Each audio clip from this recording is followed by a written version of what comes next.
This is Steffen Schmidt for InsiderIowa.com.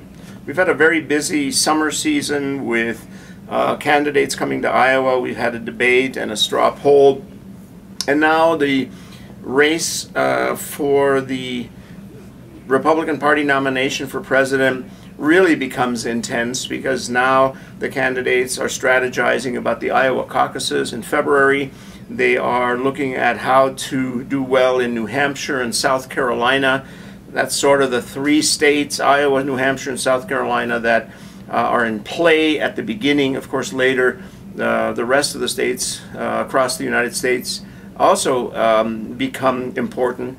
And what I'm seeing is a party that has, as an email this morning from a Republican friend of mine pointed out, an unusually rich field of candidates, ranging all the way from a libertarian, which is Ron Paul, to sort of candidates more in the middle, to actually fairly progressive candidates, if you want to call people like former Utah Governor John Huntsman more progressive, and also some unique personalities that set themselves apart, that have their own strong following.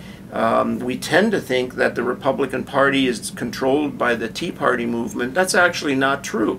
The Tea Party movement is a very articulate and outspoken group, but candidates that are not necessarily Tea Party candidates or Tea Party appeal to the Tea Party group really have a pretty good chance, I think, of competing. And so what I see is a prolonged slog from Iowa's caucuses to New Hampshire to South Carolina and then other states, with many different candidates actually capturing significant numbers of delegates for the national convention.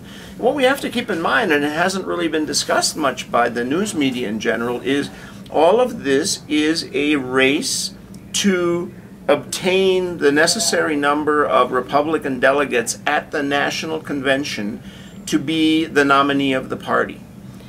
What I almost think is going to happen is that the voters in the Republican primaries are going to sort themselves out. Some are going to support Michelle Bachmann, who has been doing very well in Iowa. I think others clearly are going to support someone like Mitt Romney in New Hampshire, where at least at this point he is viewed as the front runner. Others like Rick Perry of Texas are coming in trying to capture both the sort of more business-oriented voters that Mitt Romney is appealing to, as well as the social conservatives that people like Michelle Bachmann are trying to mine. And then we may even get a surprise. I think Sarah Palin could very well be on the edge of declaring that she's running for president. That would add an entirely new mix to the formula.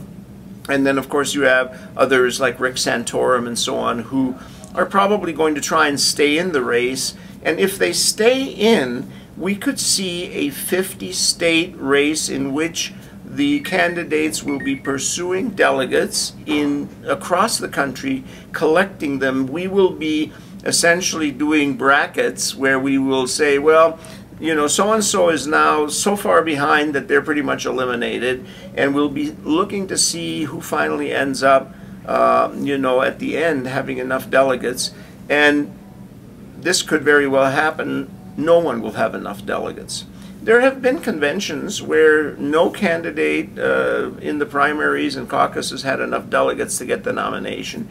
And then what you get is a floor fight, bargaining, negotiating at the national convention for one of the candidates to get sufficient votes, delegate votes, to be the nominee.